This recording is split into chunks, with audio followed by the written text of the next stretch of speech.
السلام علیکم ورحمۃ اللہ وبرکاتہ۔ وعلیکم السلام ورحمۃ اللہ وبرکاتہ۔ اپنی بات شروع کرنے سے پہلے سلام کے بارے میں ایک بات عرض کروں۔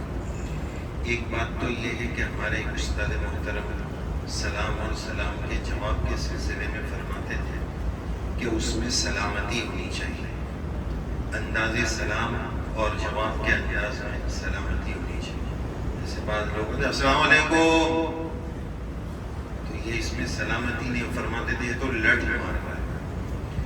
مسئلے کی روشنی میں دوسری بات کہ سلام اگر کوئی کرتا ہے اور حاضرین اور مجمع پورے مجمع کو کرتا ہے تو کوئی ایک جواب دے دے گا تو بھی وجوب ادا ہو جائے گا۔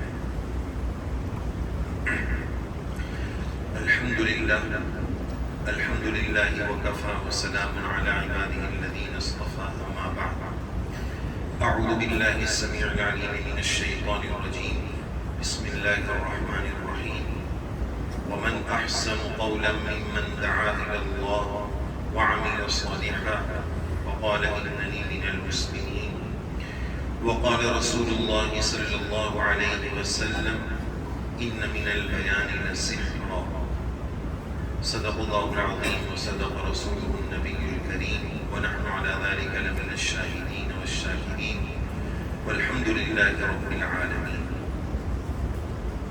دارالعلوم سورت کے زیر اہتمام انجمن اشاعت الاسلام کے سالانہ مسابقتی پروگرام میں حاضری کی سعادت میسر آئی۔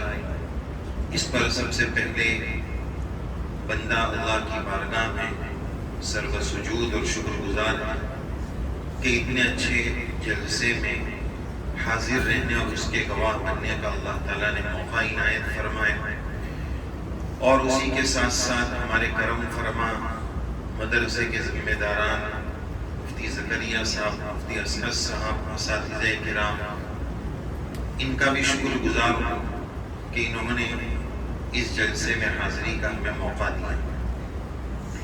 میرے پیارے بچوں، یقین جانیے آپ کی تقریریں بہت اچھی تھی، بڑی محنتیں اس کے پیچھے لگتی ہیں۔ آپ 5 منٹ بول کر گئے، لیکن در حقیقت یہ آپ نہیں بول رہے تھے، یہ آپ کے انتظامیہ کی فکریں اور آپ کے اساتذہ کرام کی انتھک جانفشانیاں اور ان کی محنتیں اور ان کی توجہات اور عنایات بول رہی تھی۔ ہمیں ہر وقت اپنے بڑوں کا شکر گزار رہنا چاہیے کہ انہی کے کرم فرمائی سے ہمیں 2 لفظ بولنے آ جاتے ہیں اور ہم بول لیتے ہیں۔ ماشاءاللہ تبارک اللہ، تمام ہی مساہمین نے اپنی اپنی مافی الضمیر کو بحسن خوبی ادا کرنے کی کوشش فرمائی۔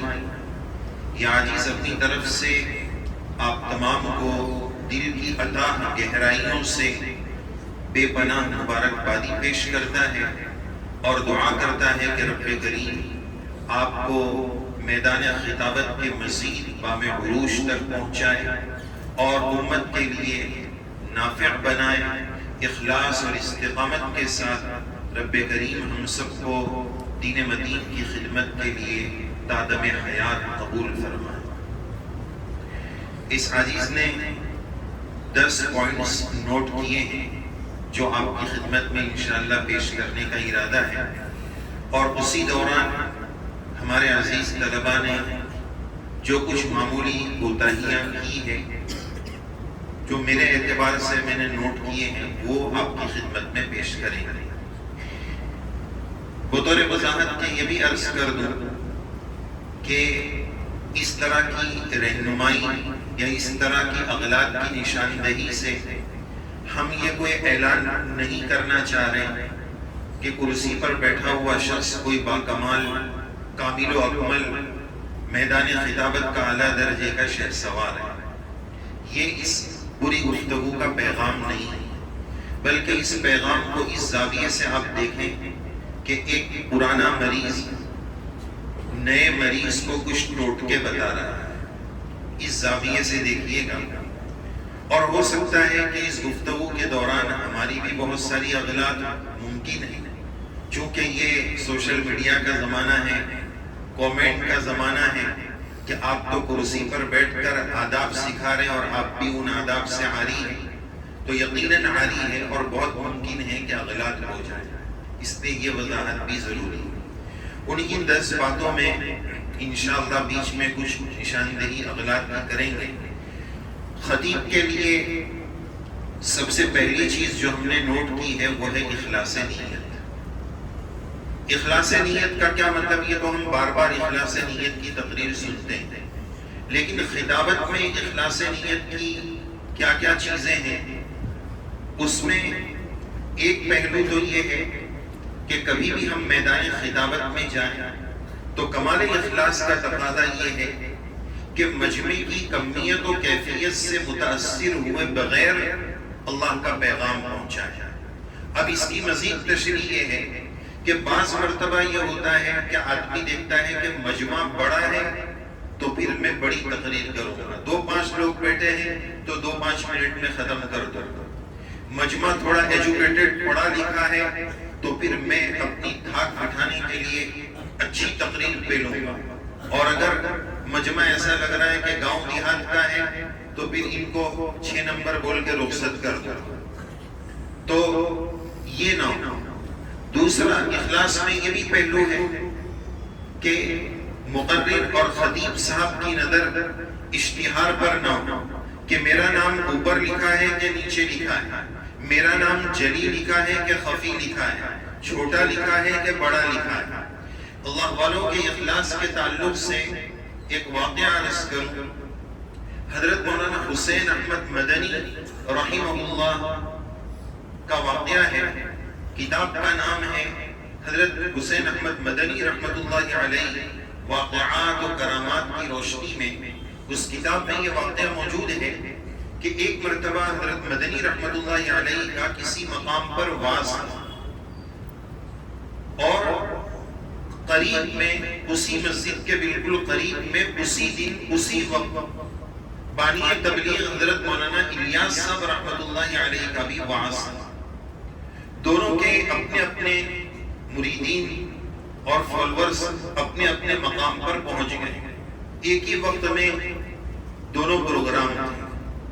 حضرت مدنی رحمۃ اللہ علیہ جب اسٹیج پر پہنچے، حضرت نے مجمع میں اعلان فرمایا کہ قریب کی بستی میں حضرت بانی تبلیغ مولانا الیاس صاحب تشریف لائے ہیں، یہ پورا مجمع وہاں چلے جائے، میں بھی وہاں حاضر ہوتا ہوں، ہم سب وہاں پہنچ کر دین کی بات سنیں گے۔ اور پورا مجمع ادھر کو روانہ ہو گیا۔ ادھر کی مجلس میں یہ صورتحال پیش آئی کہ حضرت مولانا الیاس صاحب رحمۃ اللہ علیہ نے 2-4 منٹ بات فرما کر 2-4 منٹ میں دعا فرما کر کہا کہ میں حضرت مدنی رحمۃ اللہ علیہ کی قریب میں مجلس ہے، میں خود وہاں بنفس نفیس حاضر ہوتا ہوں، اور آپ پورا مجمع بھی ادھر چلیے، ہم حضرت کی مجلس سنیں۔ تو ادھر کا مجمع ادھر کو جا رہا ہے، ادھر کا مجمع ادھر کو آ رہا ہے، بیچ میں پورا مجمع ملا، اور السلام علیکم وعلیکم السلام کے بعد سب اپنے اپنے گھروں کو چلے گئے۔ ذرا تصور کریں اگر آج یہ صورتحال پیش آ جائے تو پہلے سے دھمال ہو جائے گا کہ آج ہمارا دن تھا، تم نے پروگرام کیسے رکھ لیا، تمہارا دن تھا تو ہم نے پروگرام کیسے رکھ لیا، ایک دھمال ہو جائے گا، ہنگامہ محشر برپا ہو جائے گا۔ آپ دیکھیے کہ اس دن کوئی بیان نہیں ہوا، لیکن اخلاص کی ایسی مثال انمٹ نقوش چھوڑ دیے کہ دل حش کر جاتا ہے کہ کیسے ہمارے بڑے بیان نہیں ہوا، لیکن عملی طور پر اخلاص کا کتنا بڑا بیان ہو گیا۔ تو یہ ہے اخلاص کا پہلو۔ پھر اخلاص میں یہ بھی بات داخل ہے کہ میں کیوں بول رہا ہوں، میں اس لیے بول رہا ہوں کہ میری پہلے سب سے پہلے میری اصلاح ہو جائے، اور پھر اللہ تعالیٰ میری بات میں وہ تاثیر ڈال دے کہ میری بات دوسروں کی اصلاح کا ذریعہ بن جائے۔ لیکن میں اپنی ذات کو پہلے فراموش نہیں کر سکتا۔ قُوا أَنفُسَكُمْ أُوصِيكُمْ بِنَفْسِي، سب سے پہلے میری اپنی ذات ہے، جس کو میں تقویٰ کی وصیت اور نصیحت کرتا ہوں۔ دوسرا پہلو ہم نے یہ نوٹ کیا ہے کہ یہ 10 پہلو کو ہم 3 چیزوں پر تقسیم کر سکتے ہیں۔ جب بھی آپ اچھی تقریر کرنا چاہتے ہیں تو یہ 10 امور کو ہم 3 حصوں پر تقسیم کریں گے۔ کچھ امور تو وہ ہوتے ہیں جو تقریر کرنے سے پہلے تیاری سے تعلق رکھتے ہیں یا تقریر سے پیشگی اس کا تعلق ہے، اور کچھ امور جو ہم نے نوٹ کیے ہیں اس کا تعلق دوران خطابت سے ہے، اور 10 میں سے کچھ امور وہ ہیں جس کا تعلق خطابت اور تقریر کر لینے کے بعد سے۔ تو ان امور پر آپ توجہ فرمائیں۔ اگلی بات، تیاری میں ہمارا مواد بہت مضبوط ہونا چاہیے، خوب علمی مواد ہونا چاہیے، تحقیقی مواد ہونا چاہیے، اللہ والوں کا مواد ہونا چاہیے، علم غزیر بہت زیادہ ضروری ہے۔ 4 تا ہے: تقریر، تصنیف، تدریس اور تحریر۔ ان چاروں تاؤں میں علم وافر، علم غزیر کی ضرورت ہے، بہت گہرے مطالعے کی ضرورت ہے۔ آج کل کی طرح نہیں کہ واٹس ایپ پر آیا تو قال قائل کر کے سنا دیا۔ بہت سارے مقامات پر واعظ میں آپ نے دیکھا ہوگا کہ فرماتے ہیں فرماتے ہیں فرماتے ہیں، تلاش جاری ہے کہ اس فرماتے کا قائل کون ہے، وہ آج تک مل نہیں پایا ہے۔ 7 ملکوں کی پولیس اس کو تلاش کر رہی ہے کہ فرماتے ہیں کا فاعل اور قائل کون ہے۔ تو حدیث پاک میں آپ علیہ السلام نے بئس بقیۃ الرجل، بدترین سواری زعاموں کو قرار دیا، اور صاحب مشکات اس روایت کو کتاب الاسامی ناموں کے ذیل میں لائے۔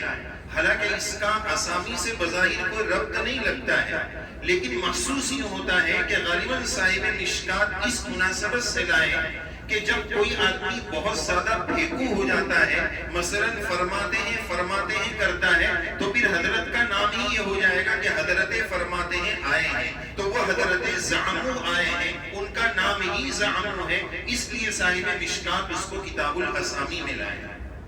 تو تحقیق بہت ضروری ہے۔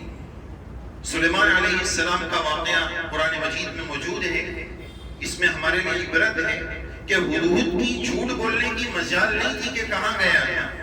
سلیمان علیہ السلام نے اٹینڈنس لی، حاضری لی، ما لی لا ارى الہدہد ام کان من الغائبین، نظر نہیں آ رہا ہدہد کہاں گیا۔ ہدہد نے آ کے اپنی غیر حاضری کا معقول سبب بتایا۔ یہاں سے ثابت ہوا کہ طلبہ کی حاضری ہونی چاہیے، تو حاضری لی گئی، ہدہد غیر حاضر تھی۔ اب جب آیا اس نے معقول عذر پیش کیا۔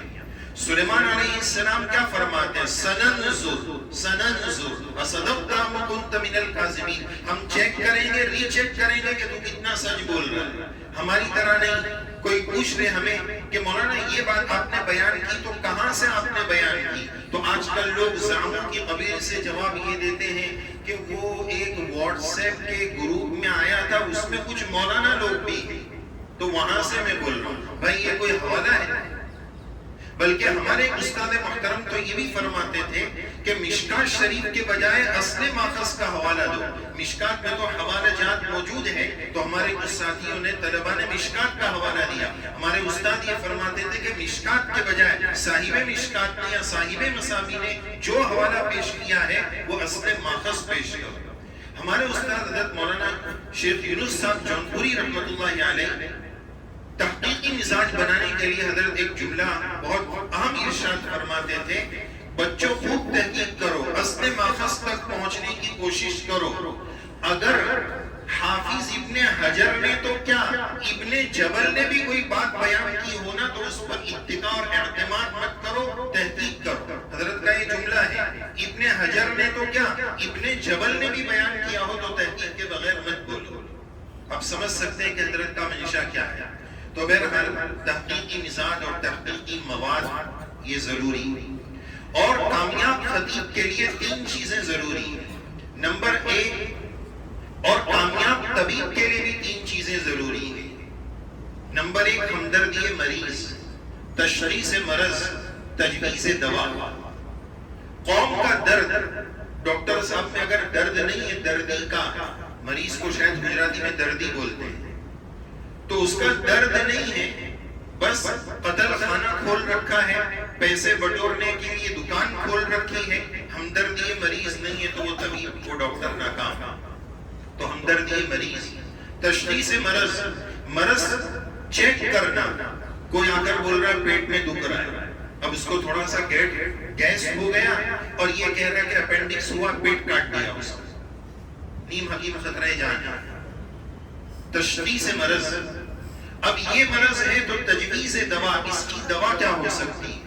اسی طرح کامیاب خطیب کے لیے یہ نہ دیکھا جائے خطابت میں کہ مجمع کیا چاہتا ہے، مجمع کس سے خوش ہوتا ہے.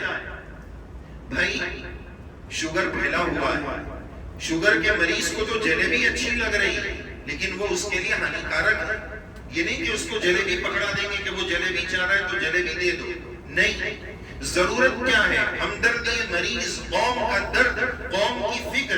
اس وقت کرنٹ ٹاپک کس عنوان کی، کس کانٹینٹ اور کس مواد کی اشد ضرورت ہے، امت کس بے راہ روی پر جا رہی ہے. یاد رکھیے علماء کرام دین کے محافظ ہیں، یعنی حفاظت کے چوکیدار اور پولیس ہیں. کامیاب پولیس وہ ہے جس کی نظر ہر چور دروازے پر ہو اور ہر چور دروازے سے چور کہاں سے کیسے گھس کر آ سکتا ہے اس پر اس کی کڑی اور پینی نظر ہو کہ وہ اس پر اس کی پکی گرفت کر سکے کہ یہاں سے چور گھس ہی نہیں سکتا. میں بیٹھا ہوں، چور یہاں سے آ کیسے جائے. یہ دین کے سچے محافظ کی نشانی ہے کہ اس وقت حالات میں کیا چیزیں چور دروازے سے گھس کر آ رہی ہے اس پر ہماری نظر ہو. ہمدردی مریض کا تقاضا ہے کہ اسی کے مطابق موضوع کا انتخاب کیا جائے. یہ نہیں کہ مجمع جس سے خوش ہو جائے چلو اسی کے اعتبار سے کر دیں. اسی طرح تقریر جو پیش کی جاتی ہے خطبہ حضرات سے وہ 3 قسم کی ہوتی ہے: مترنم، شعلہ بیانی، شیری بیانی. آپ حضرات نے ماشاءاللہ تینوں کوکٹیل پیش کی، تینوں قسم کی تقاریر آئی: مترنم، شیری بیانی اور شعلہ بیانی. ماشاءاللہ تینوں قسم کی آئی. بعض حضرات مترنم سے اتفاق نہیں رکھتے کہ یہ کیا گوئی کی طرح مولانا صاحب گا رہے ہیں، لیکن آج جب تک گایا نہیں جائے گا تب تک مجمع اٹھے گا نہیں.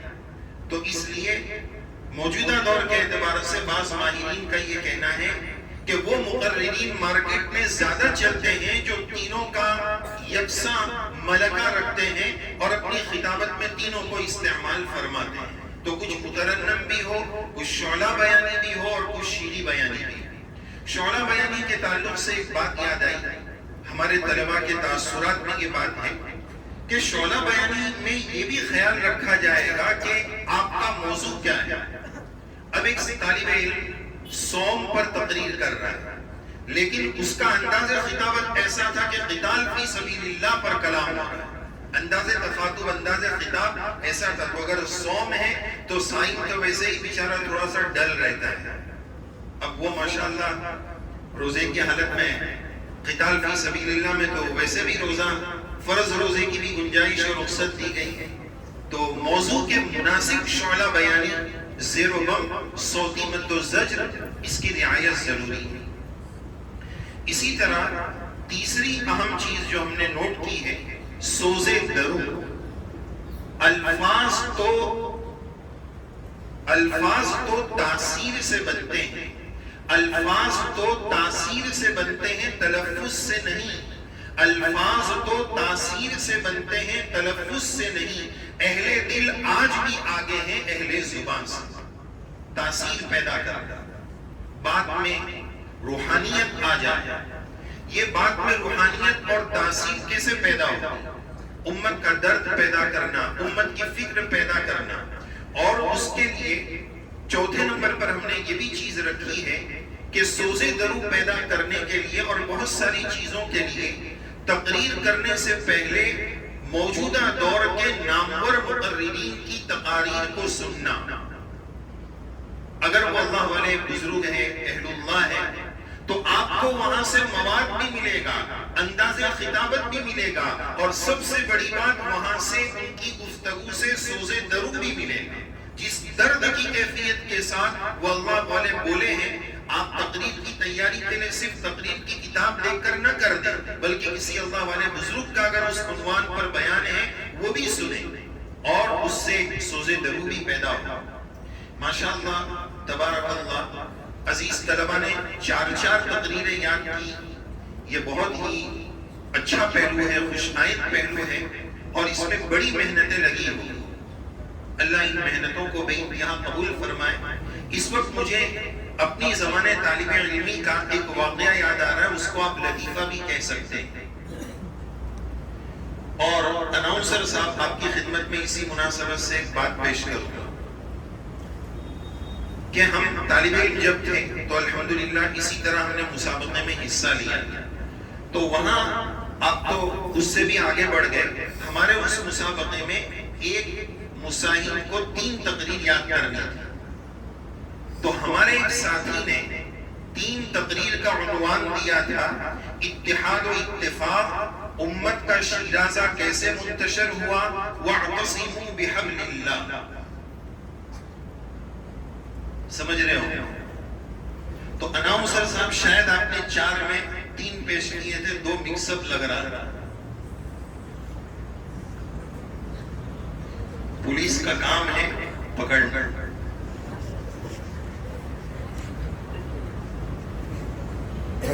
تو کیا تھا، اسلام کا دفاع ہم کیسے کریں، اور ایک آپ کا قتال فی سبیل اللہ بھی، تو وہ دونوں شاید مواد ایک تھا، ایسا الگ الگ، کیا الگ الگ؟ اچھا، گستاخی معاف، بدگمانی۔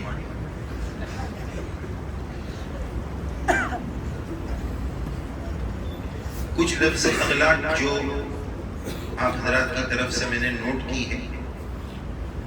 ایک مساہم نے اپنے ساتھیوں کو خطاب کرتے ہوئے کہا، پیارے بچوں، میرے پیارے دادا جان، یہ آپ کے بچے نہیں ہیں، یہ آپ کے ساتھی ہیں۔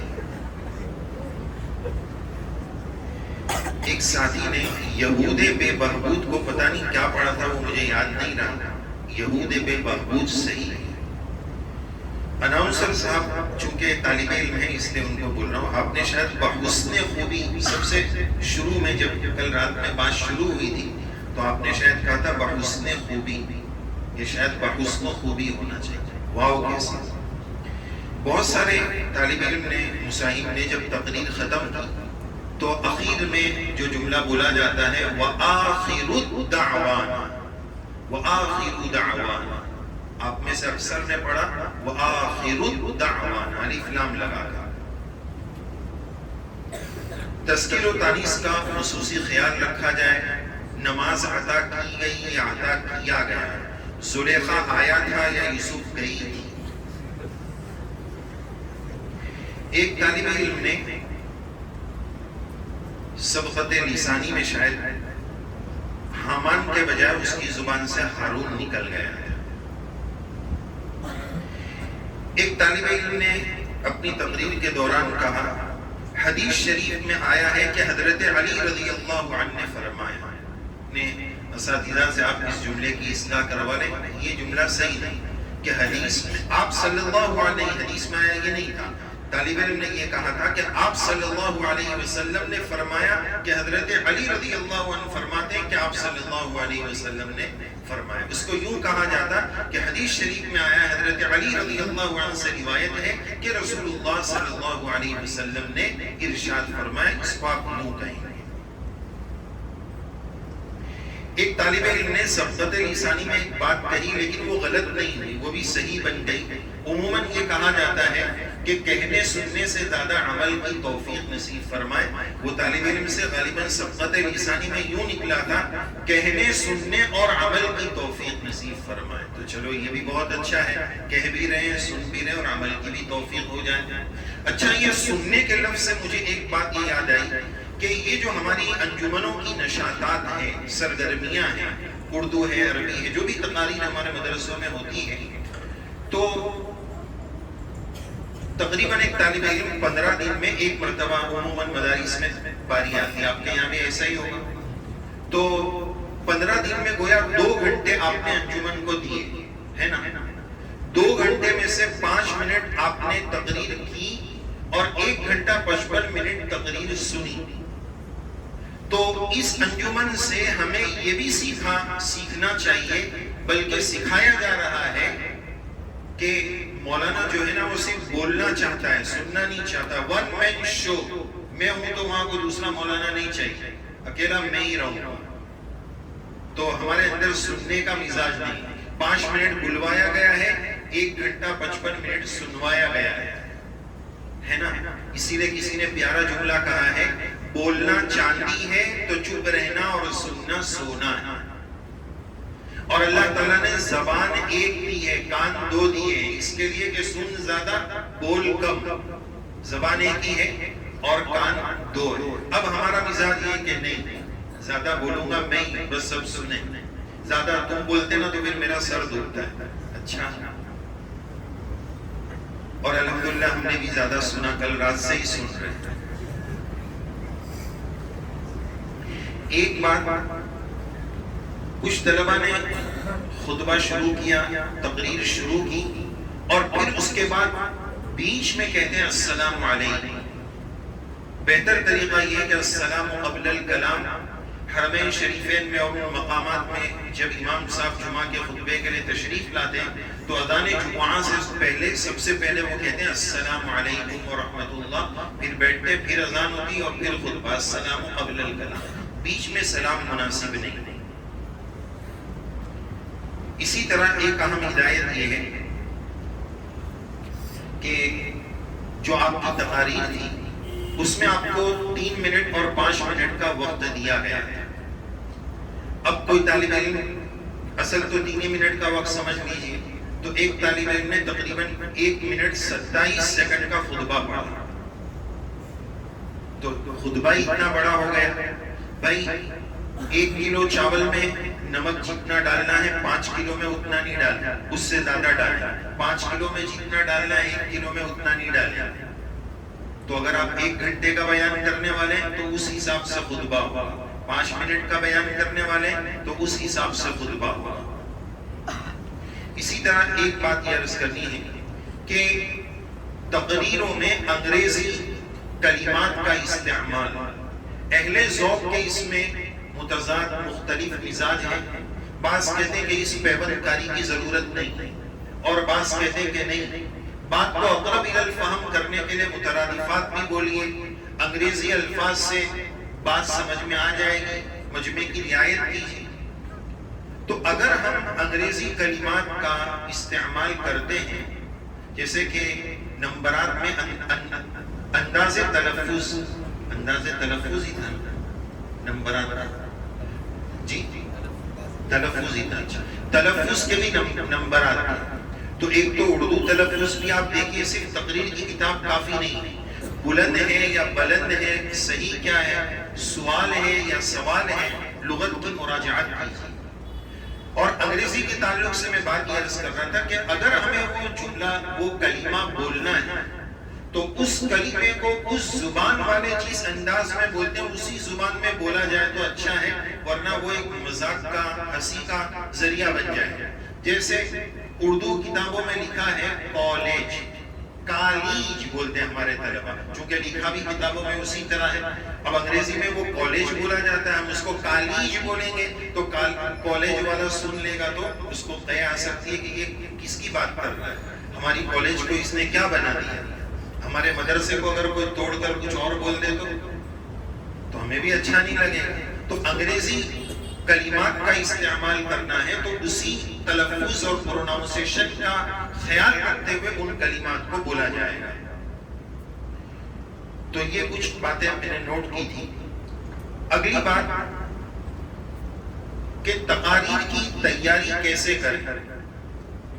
عربی اول سے، جیسے کہ ماشاءاللہ فارسی والا نے بھی تقریر کی، تو اس میں نیچے سے لے کر اوپر کے درجات تک تقاریر کی تیاری اور تقریر کیسے سیکھی جائے، اس کے ہم علماء کی تحقیق کی روشنی میں 4 مراحل ہیں.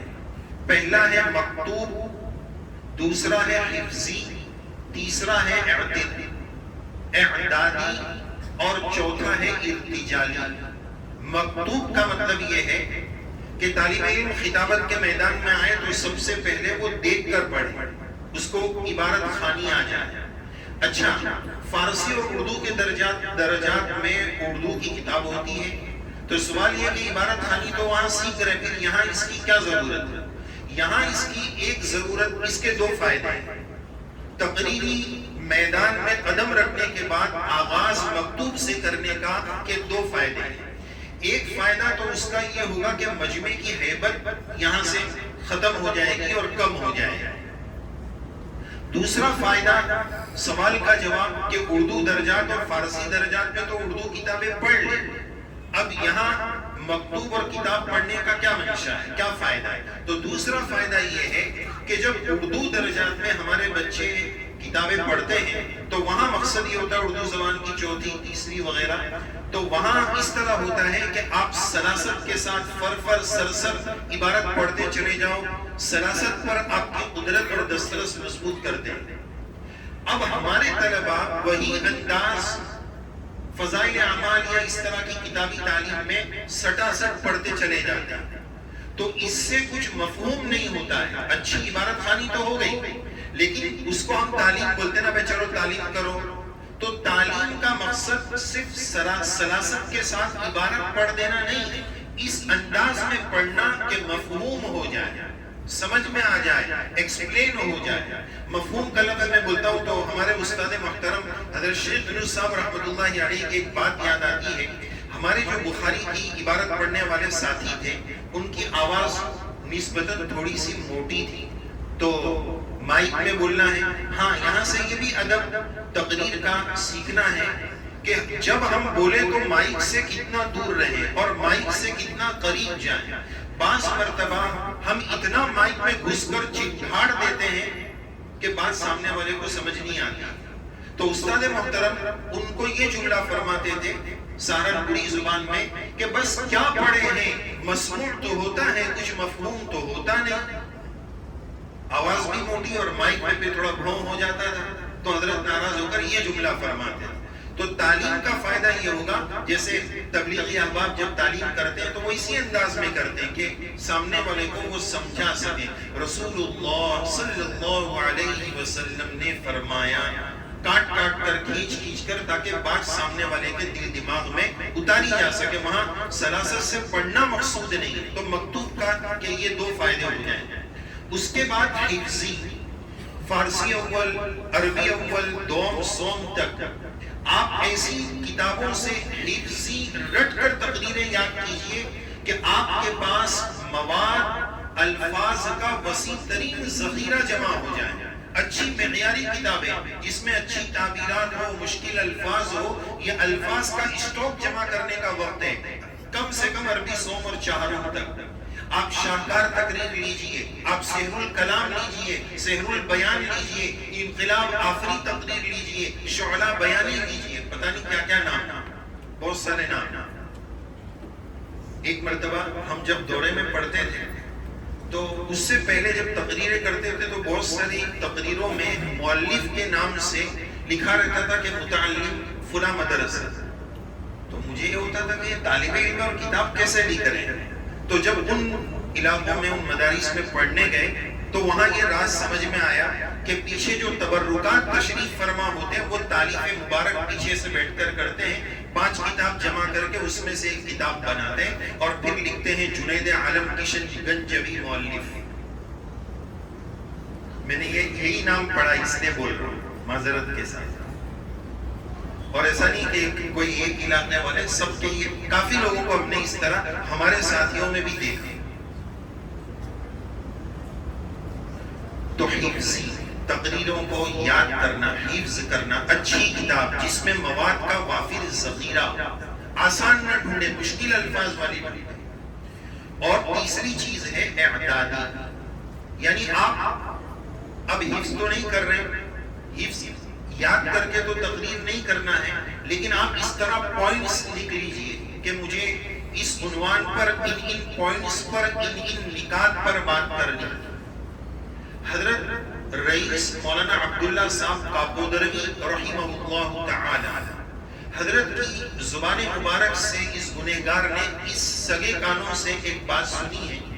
حضرت نے ایک جلسے میں فرمائی تھی, چونکہ حضرت 6 مہینہ کینیڈا میں رہتے تھے اور 6 مہینہ ہمارے دیار میں رہتے تھے, تو حضرت نے دونوں جگہ کے موازنے میں ایک بات یہ فرمائی تھی کہ وہاں اگر ہمارے دیار میں کوئی اگر ایسا کاغذ لے کر کچھ بات بولے اور تقریر مولانا کرے تو ہمارے دیار میں یہ بولا جائے گا کہ مولانا نے کئی آبڑ توج نہیں, جو ہی نے بولے چھے. اور وہاں کے بارے میں حضرت نے تبصرہ یہ کیا تھا کہ وہاں کوئی عالم اگر ایسے سامنے نوٹس نہیں رکھے گا تو کہا جائے گا یہ پھیکو ہے، دے رہا ہے، اس کے پاس تیاری نہیں ہے، جو ہے وہ اندر سے دے رہا ہے، اس کی اتنی اہمیت نہیں رہتی۔ تو بہرحال اعدادی میں آپ تیاری کریں، اس کا مواد لکھیں، مواد کے پوائنٹس لکھیں اور مرتب مدلل مبسوط انداز میں بالکل انتہائی مرتب انداز میں گفتگو کریں۔ اجمال بعد تفصیل کا انداز ہو تو زیادہ بہتر ہے۔ رسول اللہ صلی اللہ علیہ وسلم کے ارشاد گرامی میں اور فرمودات عالیہ میں ہمیں اس کے نمونے ملتے ہیں۔ سبعۃ یظلھم اللہ یوم لا ظل الا ظلہ، پھر 7 باتیں تفصیل سے حضرت نے بیان فرمائی۔ آیت المنافق ثلاث، پھر 3 آپ نے بتائی۔ لیکن اب ہمارا حافظہ کمزور ہو گیا ہے آج کل، تو پھر ہم یہ کہتے ہیں کہ نمبر مت بولو، کچھ میں اگر ایک بھول جائیں گے تو تم نے 7 بول دیے، بھول گئے تو اس نے 7 باتیں ہیں یہ بولیں گے تو اب قید ہو جائیں گے، بولتے جاؤ، کبھی ایک 20 ہو گیا تو ٹھیک ہے، لیکن حدیث پاک میں ایسا مناسب نہیں ہے۔ تو بہرحال مرتب ہو، اجمال کے بعد تفصیل ہو، اس انداز میں گفتگو ہو تو زیادہ بہتر ہے۔ اگلی بات، اگر ہم تقریر کے دوران آیت شریفہ پڑھ رہے ہیں یا حدیث پاک پڑھ رہے ہیں تو عربی کو عربی لہجے میں پڑھیں، قرآن مجید کو قرآن مجید کے یا کم سے کم عربی انداز میں پڑھیں، اردو انداز میں نہ پڑھیں۔ معذرت کے ساتھ ایک بات مشہور ہے، اس کی صداقت سے میں متفق ہوں یا نہیں وہ الگ بات ہے۔ ایک جملہ میں نے کسی کی زبان سے یہ سنا تھا کہ اللہ معاف کرے گستاخی سے، مجھے پتہ نہیں اس میں کتنی سچائی ہے، کہ جو جتنا بڑا مقرر ہے اس کی تلاوت اتنی کمزور ہے۔ پتہ نہیں کتنی صحیح بات، میں نے کہیں سنا تھا، وہی قال قائل والی بات، کہیں کہیں ایسا کہنا پڑتا ہے، نام نہیں لینا بہتر رہتا ہے۔ بہرحال آخری بات یہ عرض کرنی ہے، یہ تو وہ باتیں تھی جو تقریر کے دوران سے تعلق رکھتی تھی۔ آپ نے تقریر کر لی، اس کے بعد کے تعلق سے 1-2 باتیں عرض کرنی ہیں۔ ایک تو یہ کہ تقریر کے بعد آدمی مطمئن نہ ہو جائے کہ میں نے تو بہت بڑا کمال کر دیا، بہت بڑا تیر مار دیا۔ آپ کی تقریر تو ہونی ہے ایسی چاہیے کہ جو سامعین کو قائل کر دے، قائل نہیں مائل کر دے، مائل نہیں گھائل کر دے۔ تقریر تو ایسی ہونی چاہیے، لیکن زعم فاسد میں، اعجاب نفس میں مبتلا نہیں ہونا چاہیے۔ اگر کوئی میری تعریف کرے تو ہماری شریعت ہمیں یہ بھی سکھاتی ہے کہ تعریف، آپ جیسے ماشاءاللہ آپ کی تعریف ہو رہی ہے، آج آپ نے کمال کیا ہے، واقعتاً کیا ہے، تو شریعت کی تعلیم یہ ہے کہ اگر آپ کی تعریف ہو تو کیا کرنا چاہیے؟ 3 کام کرنے چاہیے۔ 2 شکریہ۔ پہلا شکریہ اس بات پر کہ پیارے اللہ یہ کمال تو میرے پاس تھا ہی نہیں، یہ تو میرے مشفق اساتذہ کرام کی توجہات اور یا اللہ آپ کا کرم ہے کہ آپ نے یہ نعمت عظمیٰ مجھے طلاقت لسانی کی عنایت فرمائی۔ یہ اللہ تعالیٰ کا اس پر شکر ادا کرے، اس کی توفیق سے یہ نعمت مجھے ملی۔ نمبر 2، اللہ کا شکر اس بات پر ادا کریں کہ یا اللہ یہ نعمت اگرچہ میرے پاس ہے، لیکن میرے پیارے رب اس ایک نعمت کے علاوہ بہت سارے عیوب بھی میرے اندر ہیں۔ یہ اس ایک نعمت پر جو میری واہوائی ہو رہی ہے نا میرے پیارے اللہ، یہ تو آپ کی ستاری ہے۔ اگر آپ نے وہ چادر ہٹا لی نا تو یہ جو مجھ سے مصافحہ کرنا چاہ رہے ہیں نا، یہ دیکھنے کو بھی تیار نہیں ہوں گے، دیکھنا تو دور کی بات، تھوکنے کو بھی تیار نہیں ہوں گے۔ یا اللہ یہ تیری ستاری ہے، میں اس پر تیرا شکر گزار ہوں۔ تیسرا کام اپنی تعریف پر یہ ہونا چاہیے کہ اللہ یہ نعمت آپ نے دی ہے، ناقدری سے بچا لیجیے میرے پیارے اللہ۔ نعمت مل جانے کے بعد زوال نعمت سے پیارے اللہ میری حفاظت فرمائی۔ تو ان تینوں باتوں کو ایک جملے میں اگر جمع کرنا ہے تو یوں پڑھ لیجیے کبھی بھی جب ہماری تعریف ہو جائے، اللہم لک الحمد ولک الشکر، یہ پڑھ لیجیے۔ تیسری چیز کے لیے اللہم انا نعوذ بک من زوال نعمتک وتحول عافیتک وفجاءۃ نقمتک وجمیع سخطک۔ پہلا جملہ پڑھ لیں گے تو بھی کافی ہو جائے گا جو اس مقام کے مناسب ہے۔ تو یہ تو تقریر کرنے کے بعد کی ایک بات ہو گئی۔ اسی طرح ایک اور بات کہ اپنی تقریر کو ریکارڈ کیجیے اور اس کے بعد اس کو سنیے۔ آدمی اپنی اصلاح زیادہ کر سکتا ہے. اس کو بہت ساری چیزیں سمجھ میں آئے گی کہ میری زبان یہاں پھسلی تھی اور اس طرح پھسلی تھی, تو اپنی تقریر کو خود بھی سنیے. اور ایک اور بات, من نہ کردم شما حضر بکنے, اس قبیل سے ایک بات عرض کروں گا. الحمدللہ زمانے طالب علمی میں انجمنوں میں بہت اچھے سے حصہ لیا, لیکن ایک کمزوری رہ گئی جو آپ کو بتانی ہے تاکہ آپ وہ کمزوری نہ کریں, اس پر آگے بڑھیں. کہ الحمدللہ ہر ہفتے اہتمام کے ساتھ ہم نے پوری زمانے طالب علمی میں حصہ لیا. عربی تقریریں بھی عربی اول سے دورے تک کی, لیکن ایک کمزوری یہ رہی کہ آج ان عربی تقریروں میں سے صرف ایک تقریر یاد ہے, اور دوسری تقریر تو یاد رہنا دور کی بات, اس کا عنوان بھی یاد نہیں ہے. یہ اپنی بات بول رہا ہوں. یہ ایسا اس لیے ہوا, اس کے لیے آپ کو یہ چیز بتا رہا ہوں کہ آپ یہ کام کریں, جو تقریر آپ نے کی ہے ہو سکے تو پوری تقریر اپنی ایک اسپیشل کاپی بنائیں, اس میں لکھیے, اور نہ تو کم سے کم درجے میں آپ عنوان ضرور لکھیے کہ اس عنوان پر اس کتاب سے میں نے تقریر کی ہے. تو آپ جب شیخ الحدیث بن جائیں گے, مقرر زمان بن جائیں گے, تو اس وقت آپ کم سے کم کبھی مراجعات کر سکیں گے کہ میری پہلی تقریر یہ تھی, کچھ بھی اس سے فائدہ ہو سکتا ہے. تو یہ بھی ایک بات. آخری بات یہ عرض کرنی ہے کہ تقریر ہو جانے کے بعد مقررین اور خطبہ حضرات کو 2 حدیث پاک, ویسے تو بہت ساری روایات ہیں, 2 حدیث پاک کی مناسبت سے بات عرض کر کے اپنی بات مکمل کروں. 2 حدیث پاک ہمیشہ مقررین کے پیش نظر رہنی چاہیے اللہ کا ڈر اور خوف کے تعلق سے. حضرت انس رضی اللہ عنہ کی روایت ہے, ترمذی شریف میں روایت ہے. حدیث پاک کا خلاصہ حضرت انس رضی اللہ عنہ سے روایت مروی ہے. نبی کریم صلی اللہ علیہ وسلم جب سفر معراج پر تشریف لے گئے, سرکار نے وہاں دیکھا کہ کچھ لوگوں کے ہونٹ قینچی سے کاٹے جا رہے ہیں. تو آپ علیہ السلام نے جبرائیل علیہ السلام سے دریافت فرمایا کہ جبرائیل یہ کون لوگ ہیں؟ تو جبرائیل علیہ السلام نے فرمایا خطباء امتک, یہ تمہاری امت کے خطباء ہیں جو بولتے ہیں لیکن وہ کرتے ہیں, اپنی باتوں پر خود عمل نہیں کرتے. تو یہ بھی نیت کریں کہ ہم نے جو بولا ہے یا اللہ سب سے پہلے ہمیں عمل کی توفیق نصیب فرما دے. اور اتأمرون الناس بالبر لم تقولون ما لا تفعلون کے ذیل میں حضرت تھانوی رحمہ اللہ نے یہ بات لکھی ہے کہ ان نصوص کا یہ مطلب نہیں ہے کہ بے عمل کو واعظ نہیں ہونا چاہیے, بلکہ مطلب یہ ہے کہ واعظ کو بے عمل نہیں رہنا چاہیے. تو یہ حدیث پاک. اور دوسری بطور خاص جب ہم سیکھ رہے ہیں تو ابو داؤد شریف کی روایت میں نبی کریم علیہ السلام کے ارشاد عالی کا خلاصہ کہ جو کلام اور گفتگو اور بات چیت سیکھ رہا ہے, اور اس لیے سیکھ رہا ہے تاکہ میں اپنی گفتگو سے لوگوں کے قلوب پر اپنی دھاک جما سکوں, اللہ تعالیٰ اس کی نوافل اور فرائض دونوں قبول نہیں فرماتا. تو یہ ہے اخلاص کا پیمانہ, اپنی تقریر پر, اپنے خطاب پر ہمیشہ نظر رکھنا, اللہ تعالیٰ سے ڈرتے رہنا, اس کو واہوائی کا منصب نہ سمجھنا. خطباء امتی کے بارے میں جو بات کہی گئی ہے یہ نہ سمجھیں کہ ماشاءاللہ میرا بیان ہے, الحمدللہ میرا بیان ہے, میں ابھی وہاں جا رہا ہوں. بھائی یہ بہت بڑی ذمہ داری ہے, کوئی یہ کرسی اور اعزاز نہیں ہے, یہ احساس ذمہ داری کا موقع ہے. اللہ تعالیٰ ہمیں صحیح معنی میں وہ احساس ذمہ داری نصیب فرمائے.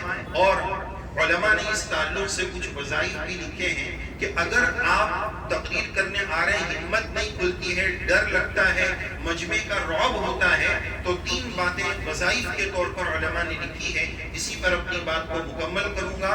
ایک, تقریر سے پہلے آپ سبحانک لا علم لنا الا ما علمتنا انک انت العلیم الحکیم پڑھ لیجئے. نمبر 2, رب اشرح لی صدری ویسر لی امری واحلل عقدۃ من لسانی یفقهوا قولی پڑھ لیجئے. نمبر 3, نبی کریم علیہ السلام نے حضرت حسان رضی اللہ عنہ کو جو دعا عنایت فرمائی تھی اسی سے مقتبس اور مستفاد یوں پڑھ لیجئے, اللہم ایدنی انی بروح القدس، اس کو پڑھ کر 2 رکعت نماز پڑھ کر اللہ سے مانگ کر امت کے سامنے اپنا پیغام دیجیے۔ اللہ تعالیٰ ان ہدایات پر سب سے پہلے کہنے والے گنہگار کو توفیق عمل سے نوازے، ہم سب کو توفیق عمل سے نوازے۔ اپنی گفتگو کے اختتام میں پھر ایک مرتبہ آپ تمام مساہمین کو، تمام طلبہ کو دل کی گہرائی سے ڈھیر ساری مبارکبادیاں ہیں اور دل سے دعائیں ہیں۔ یہ سفر یوں ہی چلتا رہے، آپ کامیابی کے مراحل یوں ہی طے کرتے رہے،